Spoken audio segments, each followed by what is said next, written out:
आप देख रहे हैं शीर्ष न्यूज, आवाज बहुजन समाज की।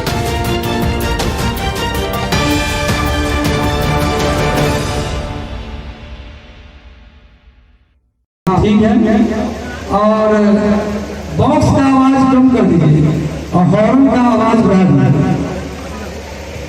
हॉर्न में बिल्कुल आवाज नहीं है, अब बॉक्स का आवाज कम करके हॉर्न का आवाज बढ़ा दीजिए, इसका ठीक होगा। साथियों, कार्यक्रम को आगे बढ़ाते हुए सबसे पहले हम परिवार के सारे लोगों को मंच के पास बुलाना चाहते हैं कि सभी लोग आप मंच के पास आइए। और यहाँ पर जो हमारे पूर्वजों की तस्वीर लगी हुई है, हमारे साहब संत कबीर जी का फोटो लगा हुआ है, रवि जी के पिताजी और माता जी का फोटो लगा हुआ है। सबसे पहले हम अपने इन महापुरुषों के आगे दीपक जला करके, फूल चला करके उनको सम्मान करेंगे। उसके बाद ही हमारा आगे का कार्यक्रम होगा।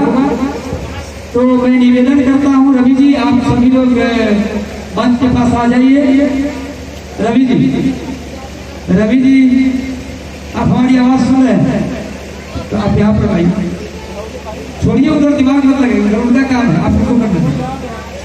काम जिनका है उन्हीं को करने का चाहिए, जिनका काम जहाँ है वहाँ होना चाहिए।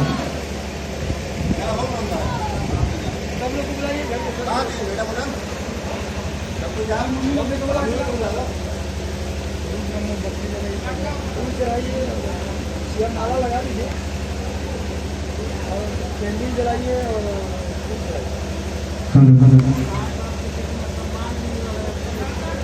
देखिए, आप सब लोगों के बीच पूरे परिवार के लोग इकट्ठा होकर के अपने पूर्वज के सामने दीपक जला रहे हैं, मोमबत्ती जला रहे हैं, पुष्प अर्पित करेंगे, सम्मान करेंगे। साथियों, जो पूर्व जन्म की और पुनर्जन्म की बात जो होती है, तो इसमें हमारे मंच का और हमारे लोगों का, हमारे महापुरुषों के द्वारा जो बताया गया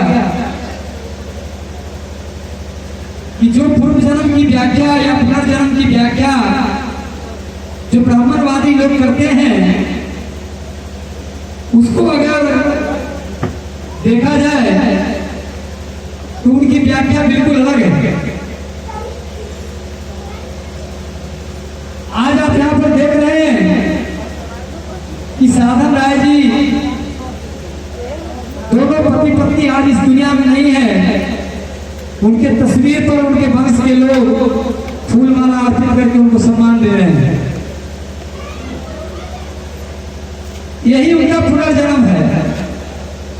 ये जो वंश के लोग जो सामने खड़े हैं ना, यही उनका पुनर्जन्म है। आपके सामने में, आपके धरती पर आपका पुनर्जन्म हो जाता है, वो आपके बच्चे के रूप में। और पीछे जो हमारे माता पिता है, वो हमारे पूर्व जन्म की बात करें तो वो है हमारे प्रतिकृति। तो यही व्याख्या है असल में हमारे पुनर्जन्म का और पुनर्जन्म का, कि आपकी कीर्ति इनके रूप में इस धरती पर मौजूद है, आपके वंश के लोगों के रूप में आपकी कीर्ति इस धरती पर मौजूद है कि आपने क्या किया है। साथियों, इनके लिए यही है कि साल हर साल अपने पूर्वजों को याद रखा जाए, जिंदा रखने के लिए महापुरुषों को या अपने पूर्वजों को जिंदा रखने के लिए एक ही काम होता है कि उनकी कीर्ति को, ऊपर तक उनके द्वारा किए गए कामों को याद किया जाए साल दर साल। आप जब तक उनको इस तरीके से याद करते रहेंगे, उस धरती पर वो जिंदा रहेंगे। और ऐसा तभी हो सकता है जब आपका जो पुनर्जन्म, जो आपके बच्चे हैं संस्कारित हैं और आपने उनके अंदर एक अच्छा संस्कार डाला है, यानी आपने एक अच्छा कीर्ति किया है। ये कीर्ति ही है, एक अच्छा कीर्ति है कि आपके बच्चे इतना संस्कारित हैं। ये बड़ी बात है।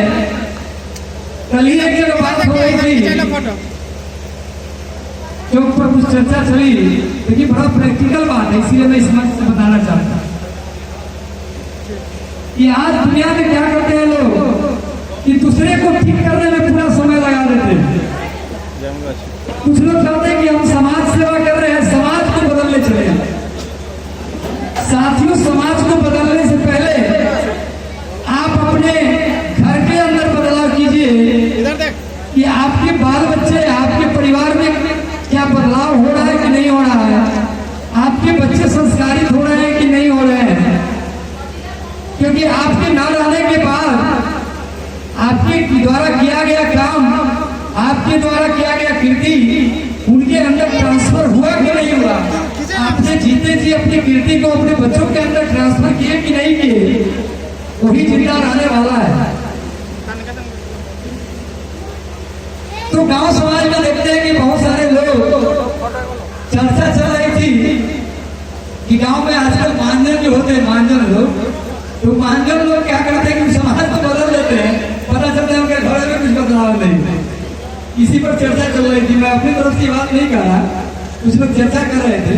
फोटो नीचे तो दिक्कत क्या हो जाती है, एक आदमी ने कहा कि वो समाज को बदलने के फिर अपने घर पर ध्यान नहीं देते, तो ये भी तो बड़ी गलती है ना, ये तो बड़ी गलती है कि समाज क्या बदलेगी जब अपना घर ही नहीं बदल सकते। तो जरूरी है कि अपने घर में बदलाव हो, आप अच्छे कर्मों को कीजिए और उन अच्छे कर्मों में अपने बाल बच्चों को लगाइए, क्योंकि वही ट्रांसफर होने वाला है, वही आपके न रहने के बाद दुनिया में प्रचारित और प्रसारित होने वाला है साथियों। तो आज आप देख रहे हैं कि ये तीनों भाई लोग सभी आप समाज के लोगों को, दोस्त महिम रिश्तेदारों को बुला करके अपने माता पिता को याद कर रहे हैं, उनकी कीर्ति को याद कर रहे हैं। यही उनके लिए अमरत्व को प्रदान कर रहा है। उनका अमरत्व यही है, उनकी कीर्ति यही है कि वो आज वो याद किए जा रहे हैं इतने सारे लोगों को बुला करके साथ। तो मैं अपने सांस्कृतिक मंच का प्रदेश अध्यक्ष होने के नाते इस मंच की तरफ से इनके तीनों भाइयों को बहुत बहुत साधुवाद देना चाहते हैं, बहुत बहुत धन्यवाद करना चाहते हैं इस मंच से कि आप जैसे पुत्र रत्नों को उन्होंने दुनिया में छोड़ा है, जो निश्चित रूप से अपने गांव, अपने परिवार के अंदर तो बदलाव आपने किया ही है, जिसका परिणाम आज दिखाई दे रहा है। आपको देख के आपके समाज और आपके पड़ोसी, आपके रिश्तेदार भी निश्चित रूप से अपने अंदर बदलाव लाएंगे, ऐसा मेरा उम्मीद और विश्वास है। क्योंकि दुनिया में आप करते हैं वो लोग देखता है, आप बोलते हैं वो तो लोग नहीं देखता है। लोग वही करते हैं जो आप करते हैं, लोग वो नहीं करते हैं जो आप कहते हैं। तो इसीलिए कहा जाता है कि कथनी और करनी जो हमारा होना चाहिए वो एक जैसा होना चाहिए, उसमें अंतर नहीं होना चाहिए। अगर आप करते हैं, अगर वही बोलते हैं, जो बोलते हैं वो करते हैं, तो निश्चित रूप से समाज, परिवार और बच्चे आपके जो आने वाले हैं वो आपको नकल करेंगे, उसका अमल करेंगे उस पर, और निश्चित रूप से हम एक अच्छा समाज और एक अच्छा राष्ट्र का निर्माण कर सकते हैं। हमारा उद्देश्य भी यही है, हमारे महापुरुषों का उद्देश्य भी यही था, एक अच्छा समाज, एक अच्छा परिवार, एक अच्छा राष्ट्र का निर्माण करना। और ये तो एक बहाना है, ये परिनिर्वाण दिवस और श्रद्धांजलि तो एक बहाना है। असली तो हमारा उद्देश्य है समाज परिवर्तन का, राष्ट्र के अंदर परिवर्तन का, जो मनोवादी व्यवस्था इस देश को गर्व की तरफ लेके जा रहा है। हजारों साल से हमारे महापुरुष उस व्यवस्था के खिलाफ लड़ते आ रहे हैं, सफल नहीं हुए हमारे महापुरुष। लेकिन ईसा से 185 वर्ष पूर्व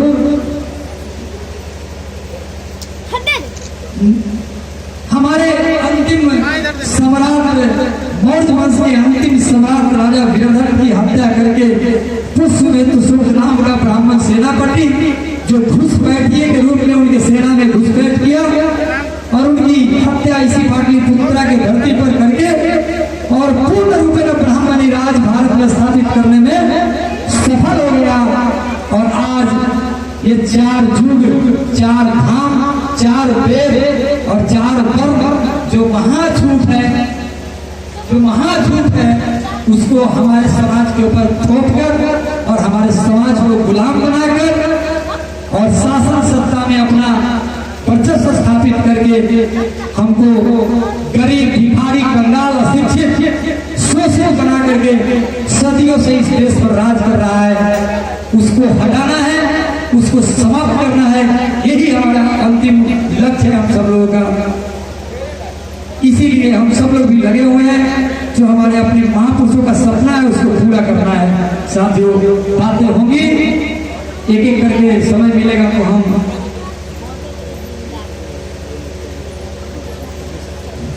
तो इस कार्यक्रम को आगे बढ़ाते हुए हम मंच पर आमंत्रित करना चाहते हैं। हमारे बीच बैठे हुए हैं वैशाली जिला के बहम सीट के जिला अध्यक्ष मान्यवर सकल देव पासवान जी, जो फतेहपुर महोदय से चलकर आए हैं। अवकाश प्राप्त डीएसपी सर से निवेदन है कि आप सर मंच पर आए और अपना स्थान ग्रहण करेंगे। सकल देव हम सब लोग के बीच उपस्थित है। हाँ, फूल मारा चाहते हो क्योंकि अब तो मारा चढ़ गया, फूल मारा चाहते हो। हम सब लोग के बीच उपस्थित हुए हैं मान्यवर नित्यानंद राय जी, जो हम सब लोग के समझी हैं, रवि भाई समझी हैं, और ये आसाम में ही इनका रहना सहना होता है, ऐसे रहने वाले वैशाली जिला के, लेकिन ज्यादा समय आसाम में ही बिताते हैं। उसी नगर में 4 दिन तक हम लोगों ने साथ में रहा है। आज हम सब लोग के बीच में साहेब वशिष्ठ बाबू हम लोग के बीच आए हैं। ये फतेहपुर ब्लॉक से ही है। मैं आग्रह करता हूँ कि आप फूल अर्पित करते हुए मंच पर आएंगे। कबीर मत के साहब हैं, कल बहुत देर तक हमारी इनके घर पे गए हुए थे, बहुत देर तक चर्चा चली। इनके बातों से लगा कि नहीं, जिस विचारधारा को लेकर हम लोग आगे बढ़ रहे हैं, उसी विचारधारा को, कबीर की विचारधारा को ओरिजिनल रूप में इन्होंने भी समाज में फैलाने का काम लिया है, जिम्मा लिया है। साहिब का मंच पर सम्मान है, आदर है। आइए और अपना स्थान ग्रहण करें। मैं बुलाना चाहता हूँ, चप्पल पहन के जाओ, कोई दिक्कत नहीं, जाओ।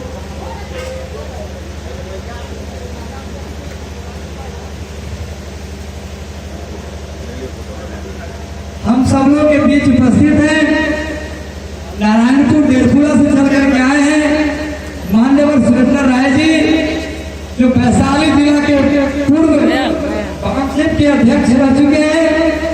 सर से निवेदन है कि आप हमें मंच पर आकर के फूल चढ़ाते हुए अपने महापुरुषों के का सम्मान करते हुए मंच पर स्थान ग्रहण करेंगे। हम सब लोग के बीच आए हुए हैं भाई शंभू राय जी, जो महानार मंडल कोर्ट में एडवोकेट है, और मानिकपुर त्रिपुरा के बगल में एक मानिक गांव है, वहाँ के रहने वाले हैं। सबसे निवेदन है कि सर आइए और फूल अर्पित करके अपने महापुरुषों का सम्मान करते हुए मंच पर स्थान ग्रहण करेंगे। भाई शंभू राय जी, अब कार्यक्रम को आगे उधर तक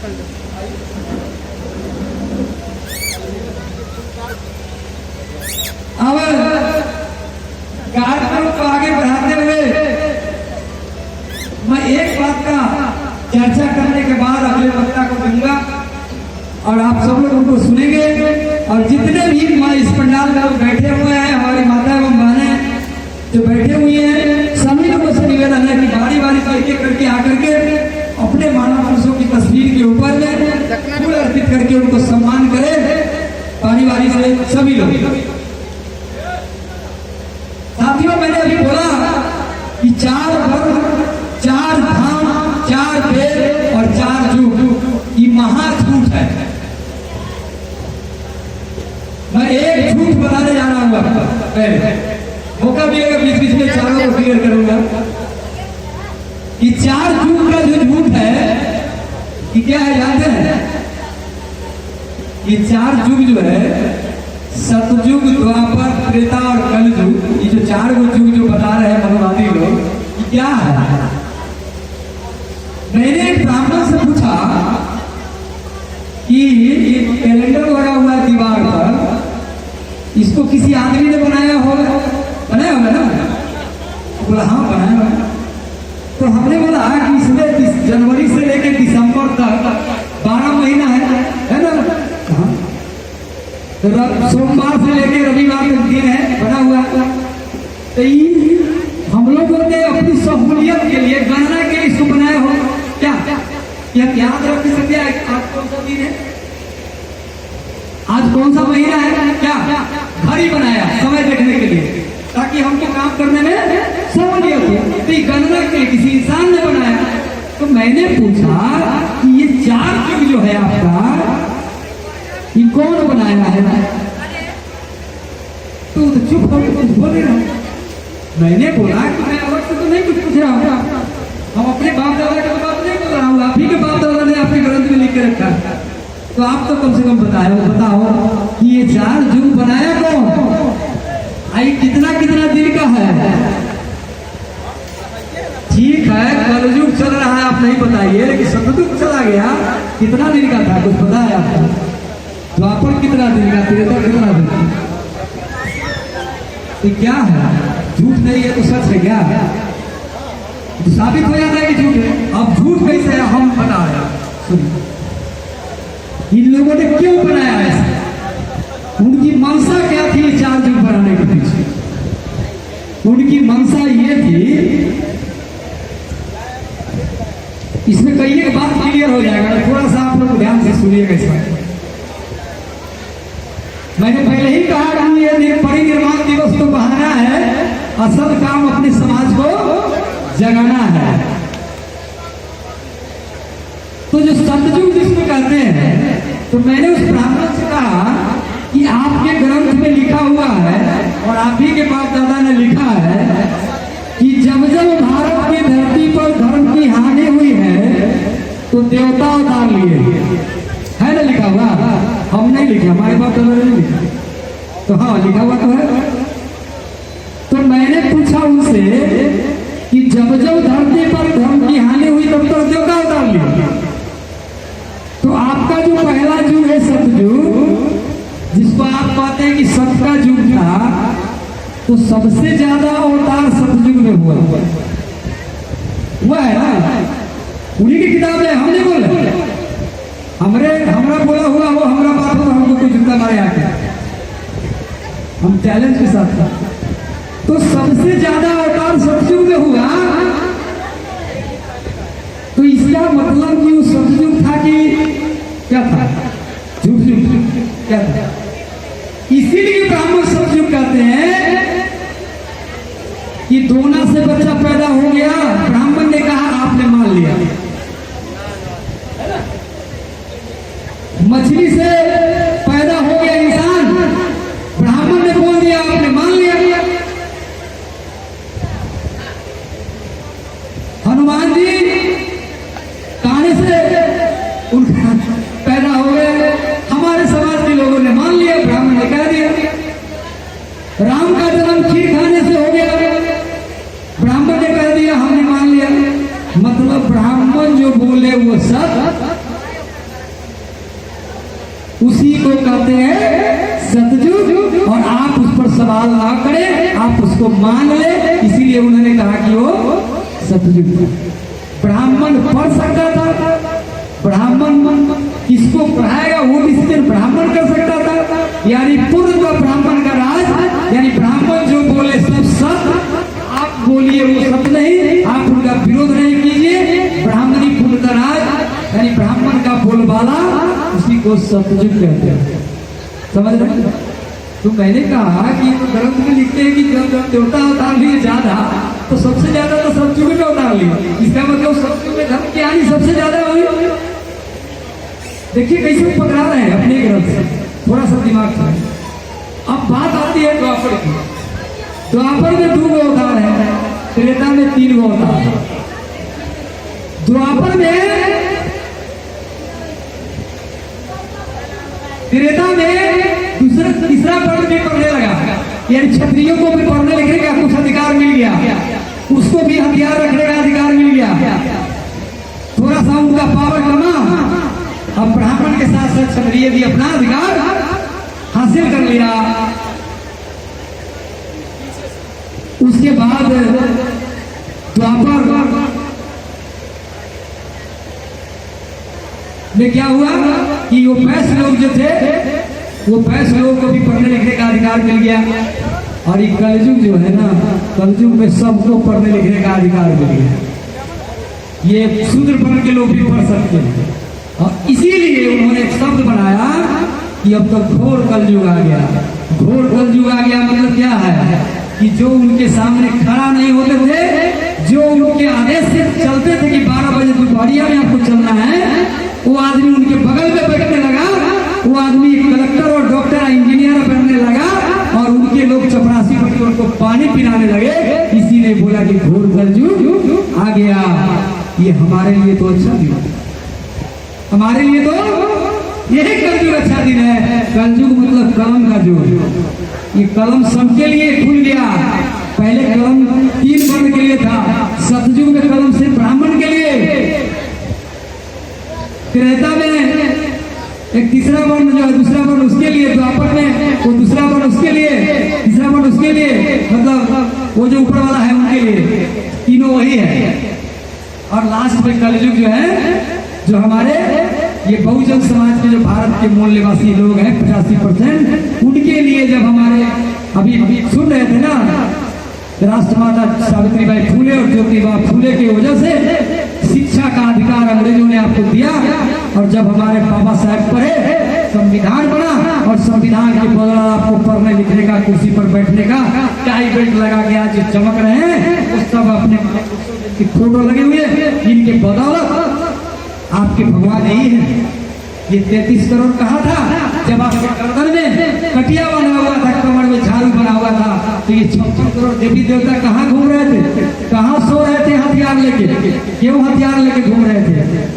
वो हथियार आलू प्याज छीलने के लिए रखे हुए थे कि आपके हक अधिकार के लिए लड़ने के लिए रखे थे? नहीं, वो अपने हक अधिकार के लिए रखे हुए थे। और हमारे जितने महापुरुष हैं उनके हत्यारे हैं लोग, उनके हत्या करने वाले लोग हैं। मैं उनको देवता नहीं मानता, मैं उनकी पूजा नहीं करता, मैं अपने इन महापुरुषों की पूजा करता हूँ। तो साथियों, आपको समझ में आ गया होगा कि ये जो 4 युग का जो झूठ है, ये पूरा झूठ है। हमको और आपको गुलाम बनाने के लिए झूठ फैलाया गया है, यही है। तो मैं कार्यक्रम को आगे बढ़ाते हुए मैं आमंत्रित करता हूँ मंच पर भाई रवि। वीडियो को लाइक करें, कमेंट्स करें, शेयर करें और चैनल को सब्सक्राइब करें। धन्यवाद।